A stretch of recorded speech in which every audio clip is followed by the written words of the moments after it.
Hello everyone, welcome to my mini blog. বিয়ের পর এই প্রথম মুষলধারে বৃষ্টিটা আমরা দুজনে ভীষণ ভালোভাবে উপভোগ করলাম কয়েক মিনিট।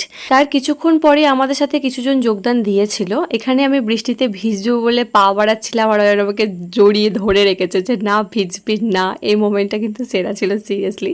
তো দেখো বাকিরা চলে এসেছি আর আমার দায়িত্বে পড়েছে চা বানানো। তাই আমি 5 কাপ মতো চা বানিয়েছিলাম, আমার জন্য সামান্য ছিল, যদিও আমি চা বেশি খাই না। তাই ভাবলাম একটু আড্ডাটা জমবে, একটু চায়ের চুমুক তো দিতেই হবে। তার সাথে বিস্কুট এবং ছোটোখাটো মিষ্টি টোস্ট ছিল। দিদুর জন্য অল্প একটু চা বানালাম এবং দিদু স্টিলের গ্লাসে চা খেতে পছন্দ করে তাই দিলাম। প্রথমে দিদু বুঝতে পারেন দিদুর ভিডিও হচ্ছে, তাই মুখটা একটু গম্ভীর ছিল, তারপরে শেষে হেসেছিল, বেশ মজা লেগেছে। তারপরে আমরা দোতলার ব্যালকনিতে চলে এলাম, বৃষ্টি উপভোগ করতে করতে চায়ের চুমুক দিতে দিতে ভীষণ আড্ডা মেরেছিলাম সবাই মিলে। অন্যের গসিপ এবং আমার বিয়ের কিছু গাল গল্প তো থাকেই। Thanks for watching video, please follow for more, by.